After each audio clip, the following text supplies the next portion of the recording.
Greetings, this is Questing GM. It's been a while, and this is going to be a Questing Musings video, which I've not done for pretty long time.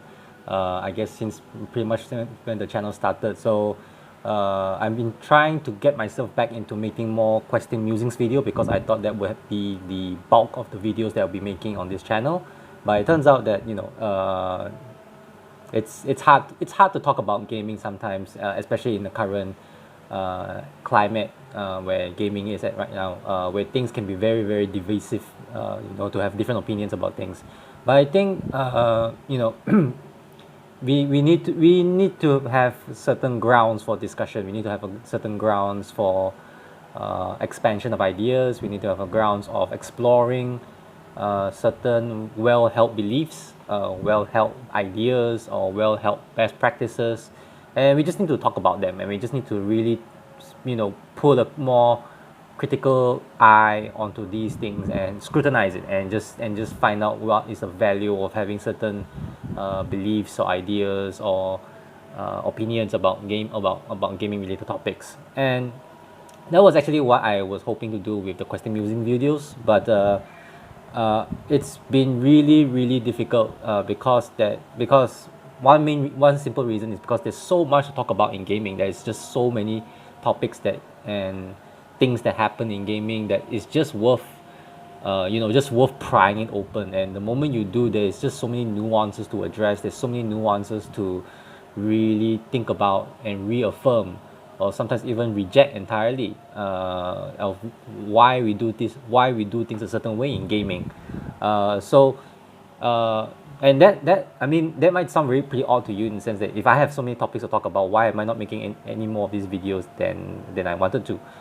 Because I think, in order to have a good discussion, or at least a civil discussion about things, things need to be framed within in a proper frame, in a proper context, that you point out the points of discussion about a certain topic. And it's more about just asking, like, hey, what do you think about this, rather than provoking a response, and sometimes maybe an even angry response, which doesn't really help anyone, because when you have an angry response towards something, you are probably coming from a place of certain personal biases, and because you do not recognize that what you are adhering to comes from a biases, therefore you think that it should apply to everyone, which is not often the case in gaming, because no two tables are alike, even though they play the exact same game, even though they play the exact adventure, maybe even. There's so much more dynamics involved in gaming, and the people you play with, the rules that you use, the table relationships, the table elements that are on the table, the metagaming considerations, the intentions, the purpose. Yeah, there's just this, and that's kind of the fascinating thing about role-playing games, in the sense that this is a bit different from, say, a computer game or a board game, where everyone comes in with an assumed shared understanding of how things work. But you can't assume that in role-playing games, even though that may be the ideal play style, where everyone comes in with the same understanding of things. But often that's more often than not, that's not the case. Everyone comes in with a different set of baggages and different expectations, and therefore that's where conflict can happen, or that's where new discoveries can happen as well.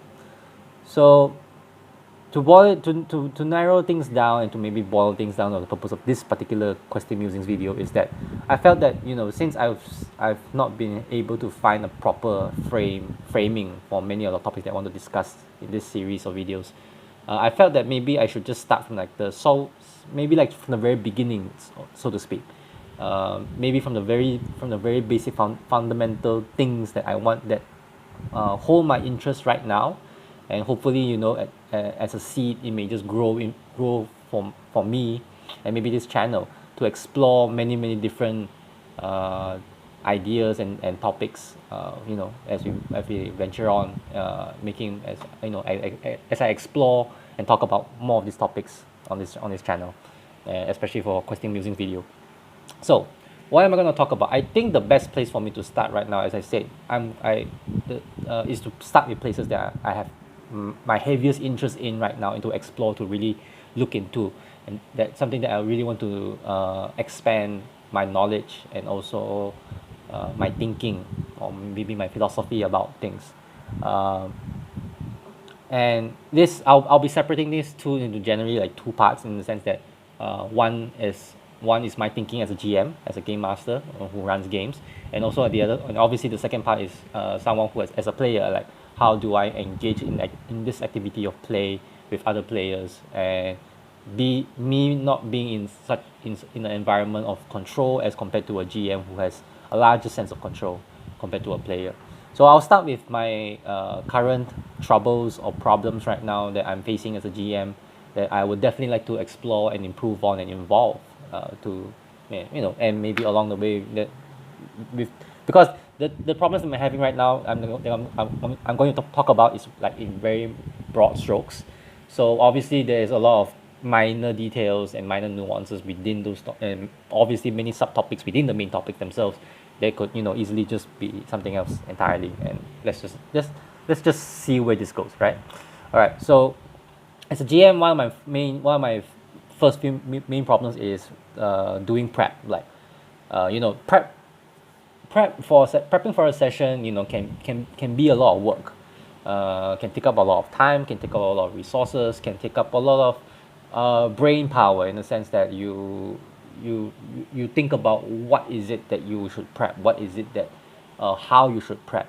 Are you making enough prep for the game, before the session begins? And generally, I would say my problems with prep right now that I'm facing is number one will be me. I will categorize it as plot design in a way. It's like basically this is the overarching uh, meaning of the session, or of the adventure. Like this is the setup. This is the premise, and this is the and that comes with the implied plot that that comes with that particular premise or setting. Like for example, for example, if let's say I want to run an investigation game, how do I set up a mystery? How do I set up, like maybe it's a murder mystery, like who murdered who, what were the relationships between the NPCs, and what's at stake because of this murder? Why should the PCs care? Or what are the connections that link the PCs with that particular case? And these are all just like very big conceptual ideas before you start writing the adventure itself, so in a way, the session itself. And I guess one simple struggle that I have for thinking about plot, designing plot, there's a playable plot. A plot, plots for RPGs and plot for writing novels are obviously designed in relative similar but yet very different ways, because there's a matter of interactivity between the player and the plot, compared to a reader with a novel. So I guess some of the big questions I think about when I'm designing plot is that how is it meaningful to a particular set of players, or to any kind of player? How do I make that interesting for the player to say, I want to investigate this plot. I want to get into this plot, and I want to unwrap the whole thing, and get a satisfaction out of it. And that's on the thematic level, on the conceptual level, like what makes this plot fun, what makes this plot interesting, what makes this plot playable. But having said that, especially when you're doing on the setup stage, like what is like the background of the adventure, then that's where you have another struggle in terms of the logic. Like what is the plot logical? Is the plot narratively strong enough to enable suspension of disbelief? And that's actually pretty hard to do, because players can be some of the most really really clever creatures on earth, and when they're presented with a potential plot, and they will start making the connections quicker than as a GM you will ever make, and they may even make connections that you never even thought of. And therefore that sometimes just sort of can cause them to break down your plot relatively fast and relatively soon.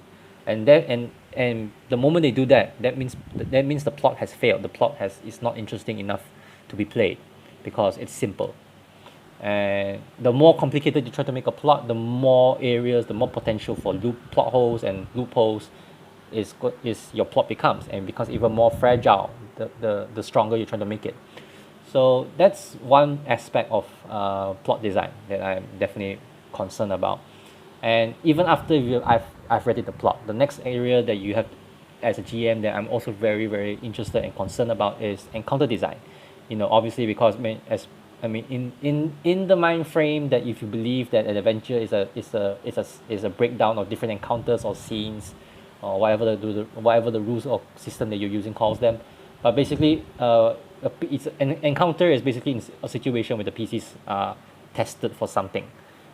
It could be based on their role-playing skills. It could be how they role-play as characters. It could be even the mechanical testings, like making task resolutions, like rolling a skill check, making ability checks, or that sort of thing.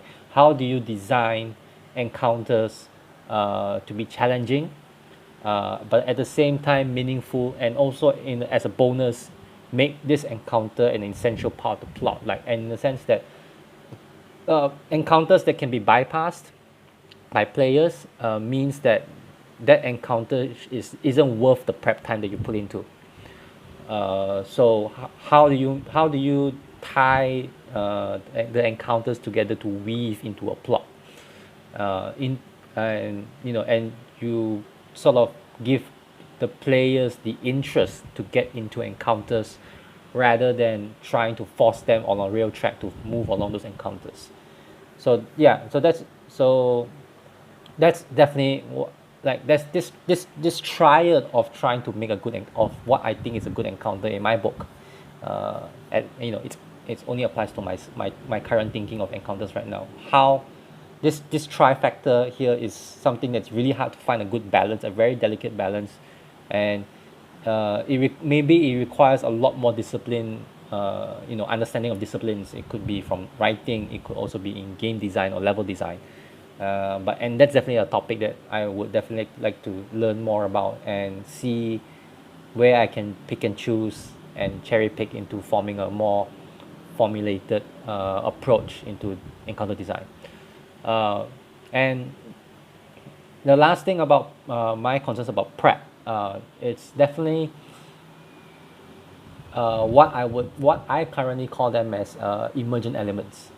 Now, because given the nature of role-playing games, especially the ones that I subscribe to, I feel that player agents. I mean, the strongest reasons why we have for role-playing compared to other systems, other forms of gaming is that technically we allow the players to do whatever they want.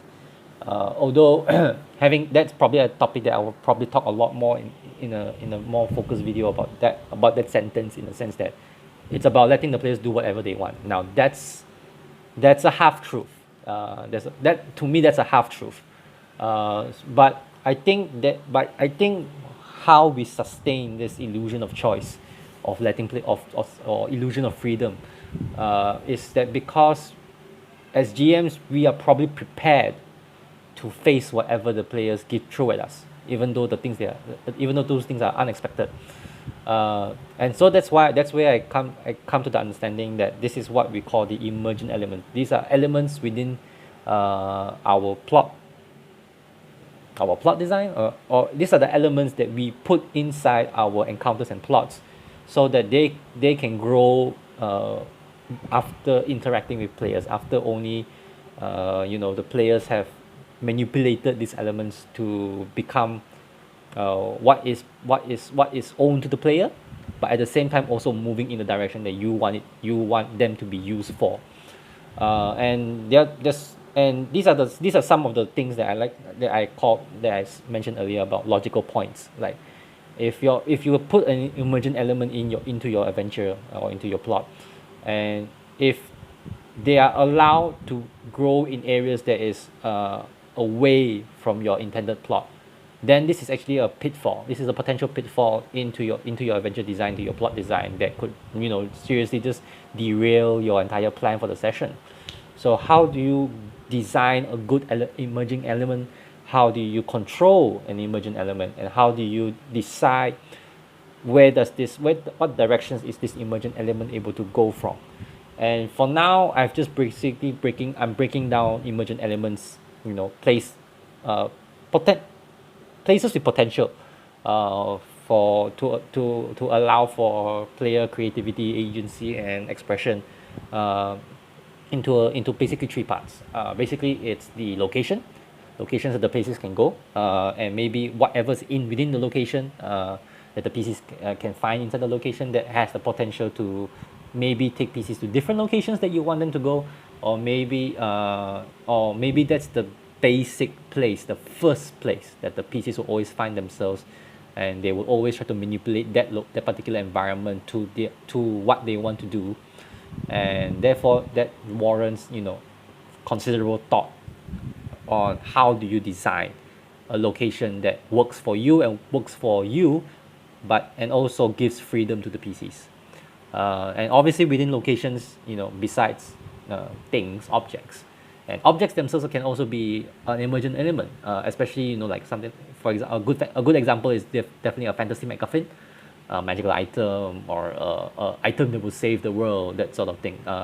How do you place, or what kind of items do you place and give to your PCs that doesn't allow them to, you know, um, abuse, or take the focus out of your plot. And this is definitely a big struggle if you've run a good amount of D&D games and you've accidentally given your PCs like a major powerful artifact that you were expecting the PCs to use in one way, but they've taken it and used it in another way entirely that you never expected. So that's objects and items. But I think the most delicate one, in my idea of emergent elements, is definitely the NPCs, the people that they interact with. And this is and because NPCs are probably the most common thing that the PCs would be facing and interacting with, during the course of a session. So how is it do you design NPCs that can respond to players' questions, players' emotions, players' understanding? How do you use NPC? How do you create a more responsive NPC rather than an NPC who only says a few particular lines that you've designed for it, or only has very very shallow or random motivations that doesn't help the PCs move on to where they want to go.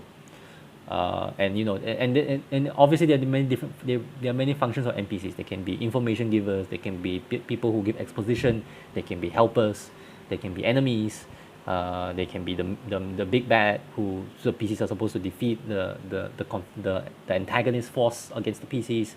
uh, they can sometimes be the challenge of the PCs. They can also be allies of the PCs who may provide certain kind of mechanical or resources help to the PCs. So yeah, designing an NPC to be an emergent element is definitely as complex as trying to design an actual character, say in a novel, in a book. But compared to a written character for a novel, that NPCs have probably the highest rate of interactivity with the players, and therefore, how do you gauge the level of interactiveness that you're allowing to the PCs to change, manipulate the NPCs, or how do you make the PCs work in your favor as a GM? So this is all just some concerns that I have on a prep level. That's just the beginning. That's just the start of my problems. And if I even managed to figure in, I've definitely answered these questions in one way or another. Sometimes using the system as my guide, using my experiences as my guide, using the people I'm playing with as my guide to answer this question in one way or another. And I'm definitely still not in a state where I'm feeling confident, I'm feeling strong, and I'm feeling perfect in how I do things. It's always it's a constant struggle, and every time I go into a prep session, all these are the doubts that comes into me, and I have to answer them in one way or another. So that's just the prep. Now let's just move on to the next step. Obviously, after prep is running the game, and there's a lot of things that can happen when you're running the game. And the the conventional wisdom that no plan ever survives enemy contact. That happened. That's my experience when I first started out as a GM. Uh, that still happens to me on a certain degree, even though I've been doing this GMing thing for so long, and experience hasn't really taught me to be better. Experience has only taught me to be more aware of these things. So what are my big questions when it comes to running the game? So I previously just talked about emergent elements. Now, running when and these are just like planting the seeds. And when you start running the game and the pieces actually do interact with your emergent elements, that's when the growing happens. That's when they start watering the seeds, and that's where you really have to really observe where are things going and where are things growing. And therefore, I think that's one challenge that comes with trying to do emergent element sort of prep, which is how do you control the emergent play? How do you let emergent play out? How do you uh, sort of accept whatever the players give it to you, and sort of facilitate or process it to with your emergent elements, and therefore create a new direction or create a new plot thread, or create a new flow, or create a new form of pacing, or create even a new situation, a new encounters along the way on the fly. So I guess the main counter, the main skill, the main technique that is used to uh, letting the emergent play is definitely improv and adaptability. And that's definitely so it's something, not a lot of DMs, no matter how experienced, no matter how many years they've been doing this, is can necessarily say that they are very good at. Some people, yes, probably there are some people who are naturally inclined at improv, but especially if you're a more prep based BM like myself, uh, improv is definitely something that runs against our gears. It really just clogs up our thinking, and it really makes us really we fail to respond quickly enough to things that players throw at us, that we did not anticipate. So I guess uh, how invested are we in our emergent elements? Like, how much do we want to control our emergent elements? Probably be an obstacle in letting the emergent play, in being willing to let go and just let things happen, and knowing full well that what you've prepared is not is it's not out of your consideration, because you're letting yourself let things happen.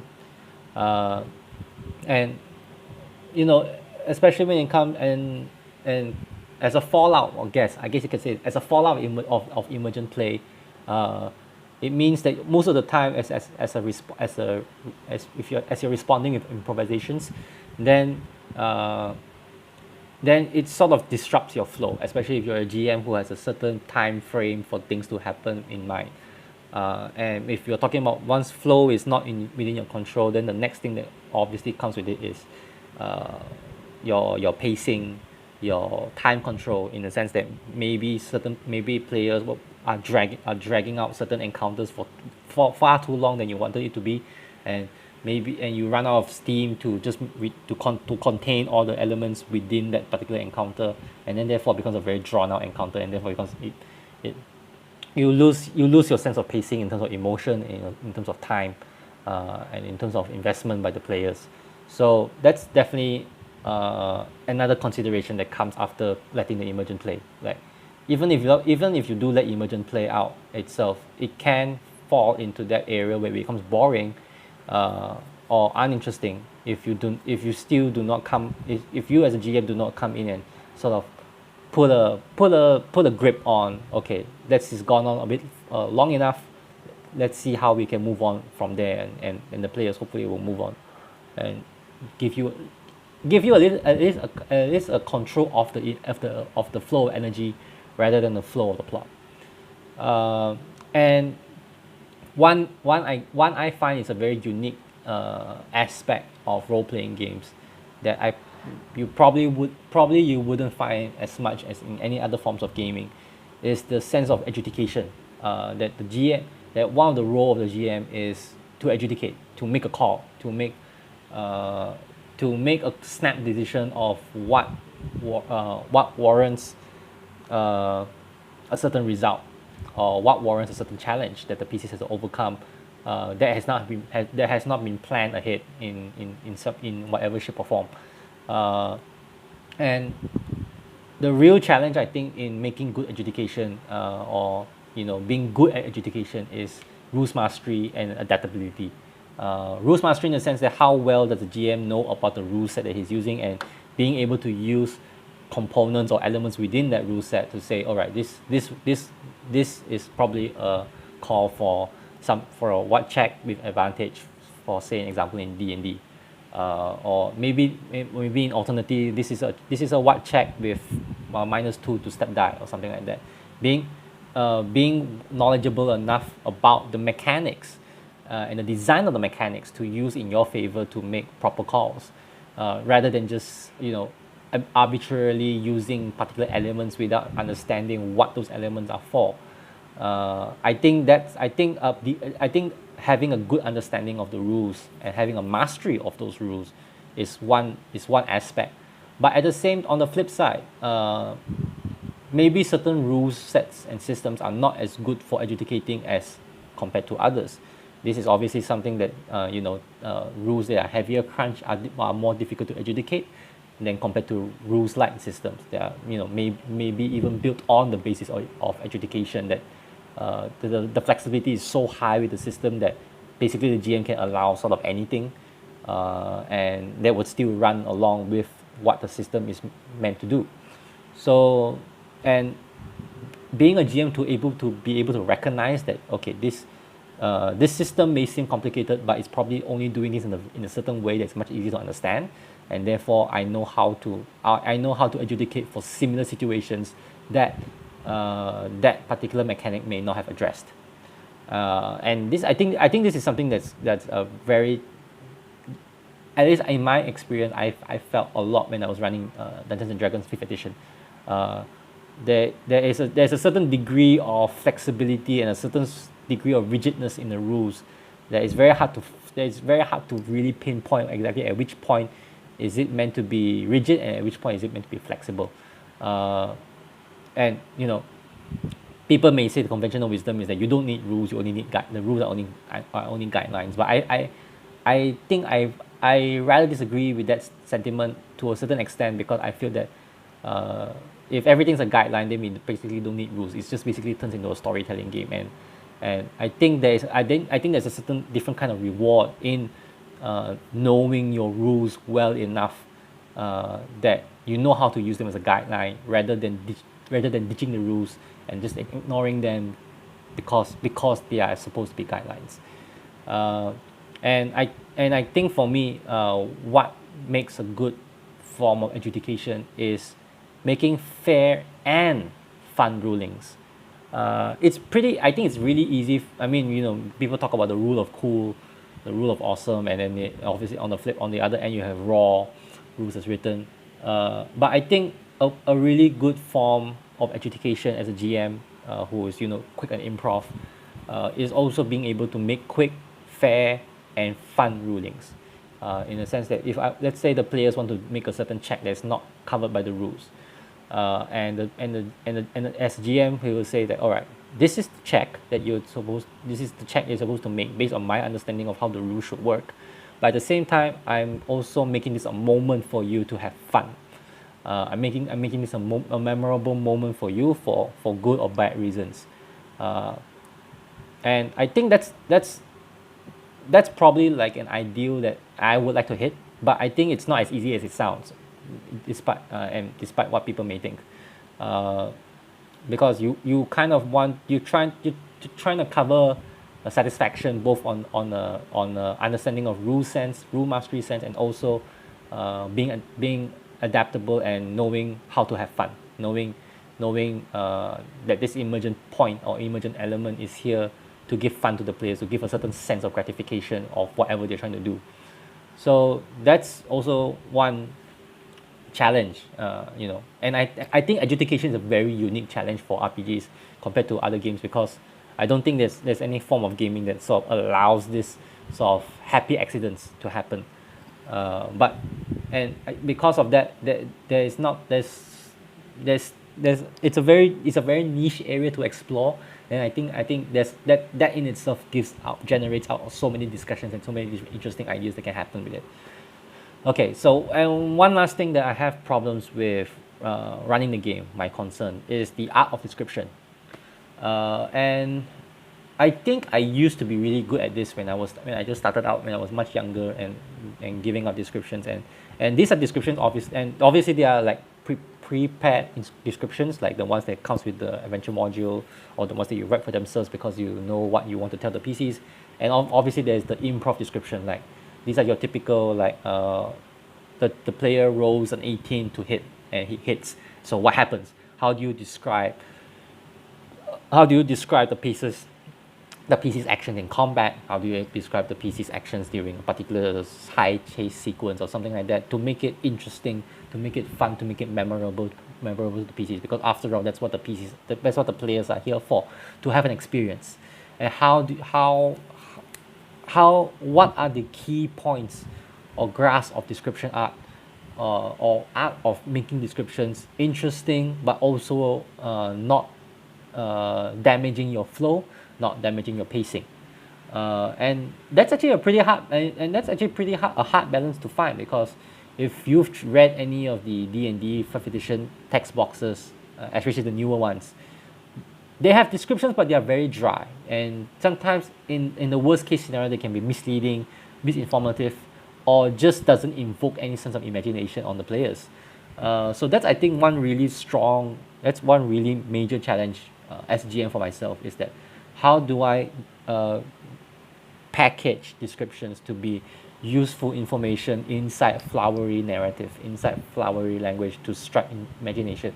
I guess the balance here is information and imagination, and shortness and conciseness is obviously the next thing, because you can no because when when you're reading box text that is 5 paras long, you shut your players off. That's one thing I've definitely learned from experience. You shut your players off with long phrases of description. So not only do you have to balance what is information and imagination, you also have to also find the efficiency in making it effective as well. So that's not easy. That's not easy to do. As much as I've learned, I thought I was very good at it when I started out as DMing, but over the years I actually found that I'm getting worse and worse at doing this. I'm getting more and more. There's more doubt when I'm doing it, and there's more bad experiences that I have when I'm doing descriptions right now. So I'm definitely trying to refine that art of description, and that's definitely something I've been trying to look into, and I have discovered a few techniques along the way.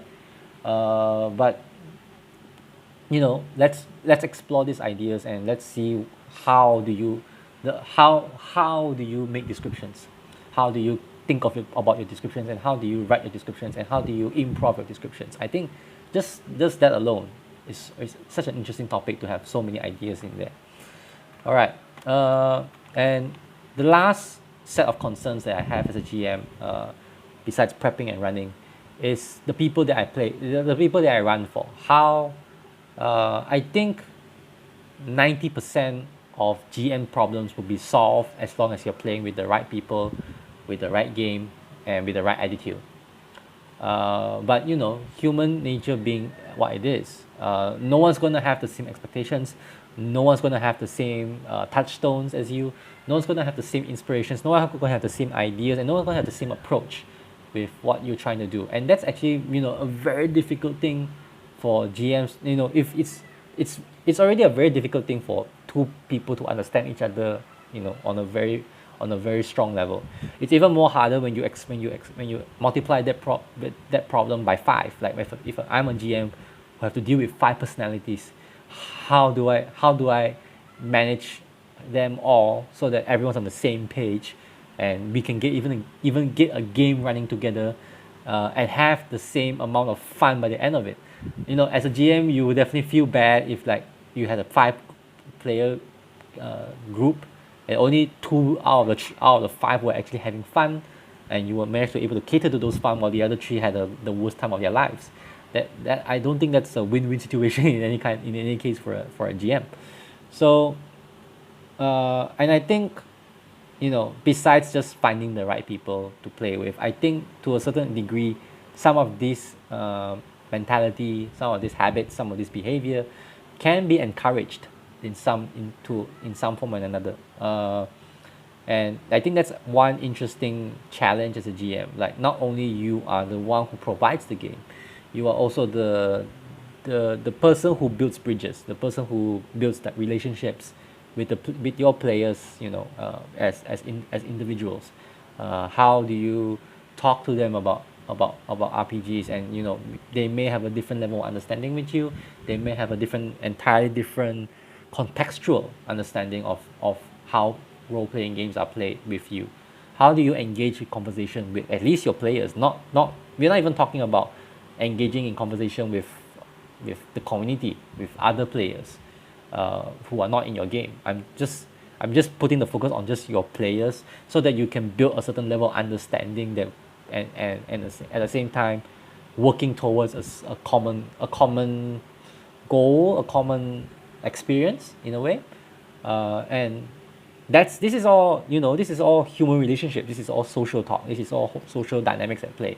And I definitely, I'm a strong believer that RPGs are built on social on social maturity, or social relationships.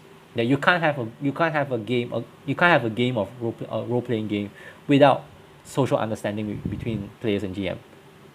And more often than not, groups break down because the social contract, the social trust, the social belief, the social relationship has broken down.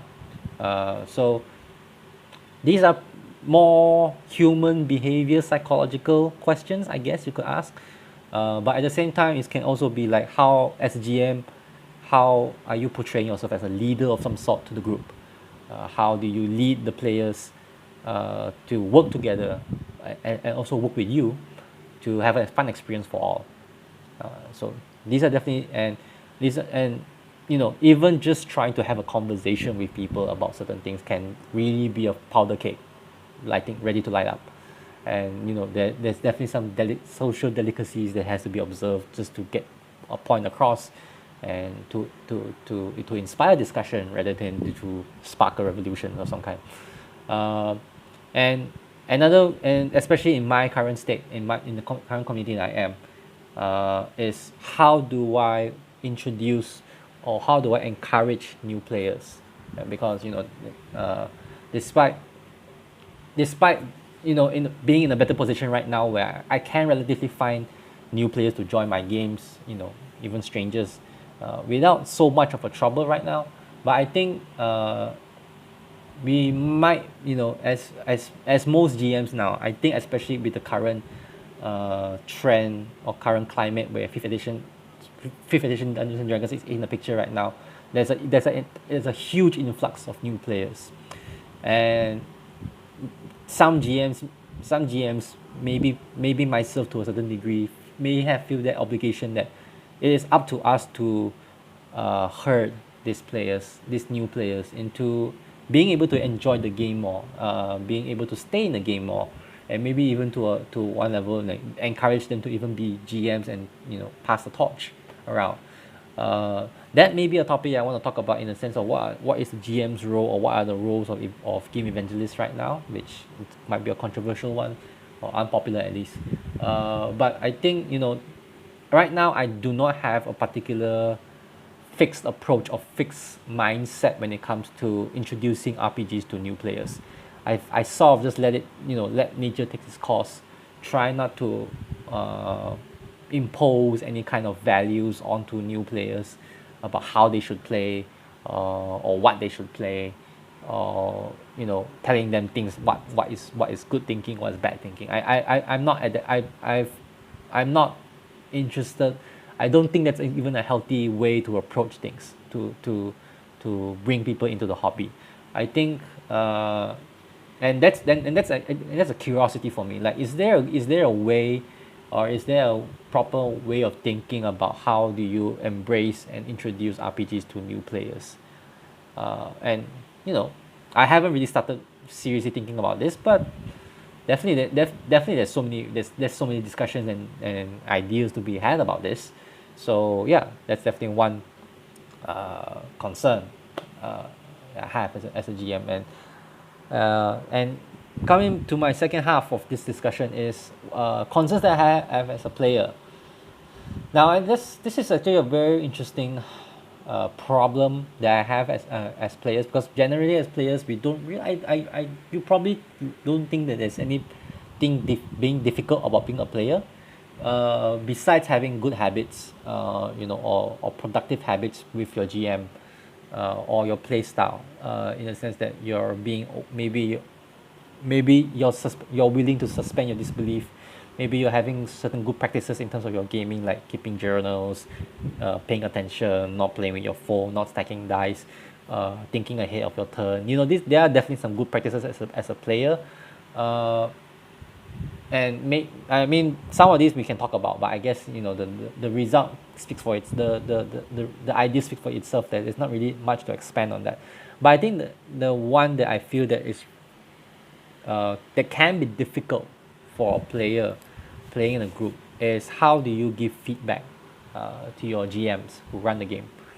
Uh, because first of all, not every GM wants feedback. Not GMs are always looking for feedback, and there's a very thin ice when you're thinking that the GM needs to be given some feedback of some kind, because you know most GMs, myself, and I won't say most, there are GMs, myself included, that may have very fragile egos.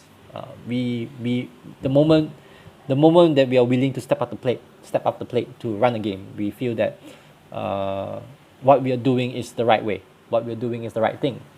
And to be told that there is a contrary to by our players, that actually does sting us a little bit, that actually does hurt our pride, and that actually, then in the worst cases, it can actually really turn you off from GMing. I have definitely seen stories about people who do that, who it happened to them. And sometimes, and there's this really fine line of solicited and unsolicited feedback. And if I was in the player's shoes, that would definitely be a very tricky position to be in. Like, am I giving of any kind of feedback to the GM that is unsolicited or unfair to the GM's intentions and the reasons for running his game, or the style or the way he runs his games? So this is definitely another social aspect problem of the game.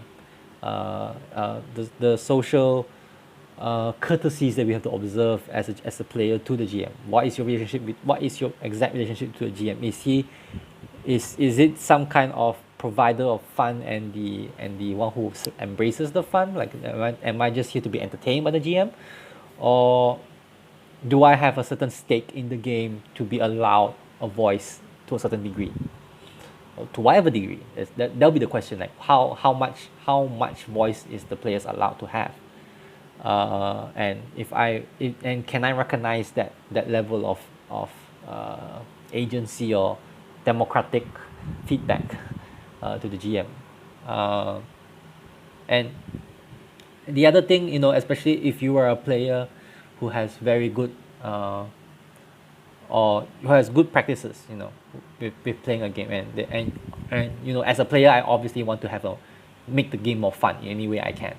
But how do you build collaboration with the GM? Because some GMs may not want that sort of collaboration with the players, and this is your typical adversarial GMing, in the sense that your players, the players are just there to have to survive whatever's being thrown at them by the GM.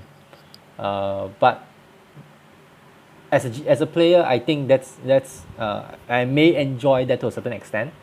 But if it's probably like a long term game, I may think that, okay, maybe there's something we can work this out. There's something to work out. And how do you extend the olive branch to your GMs?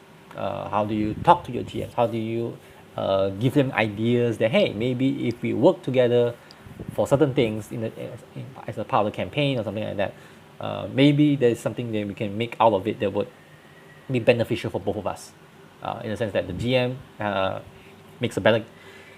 Maybe we can lessen the prep of the GM, some kind, and it becomes a more personal experience, a more emotional experience for us to play in the game.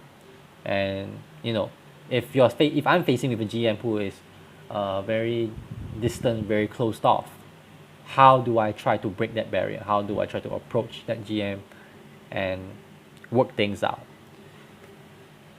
So yeah, so I think that's I know it's a very I know it's a very long list. I know that's so many things that can be talked about with everything I've just said, and I'm hopefully with this video, by making this video, I've sorted myself out. Maybe I've sorted yourselves out. Like maybe I have helped you, given some ideas of what is it exactly that you can talk about with me, that I would be more receptive than just throwing an opinion that doesn't really help anyone. And I'm definitely hoping these are the things that would spark discussions, and bring up topics that I've probably never thought of, or maybe I have thought of but I have forgotten, or weren't able to fit into this frames of context. Uh, so yeah, so I guess yeah. This is gonna be hopefully it's gonna be the start of really really long series of videos that I'm trying to make a bit more of. Hopefully these are interesting videos to you as well, if you are interested in this kind of discussions. But I'll definitely be kickstarting myself off and exploring some of these things as we go along. So, what are your problems? You know, what are your current problems that you have as a GM or as a player? Maybe we can have a discussion right now. So this is the Question GM signing off for now, and I'll see you in the next one. Bye.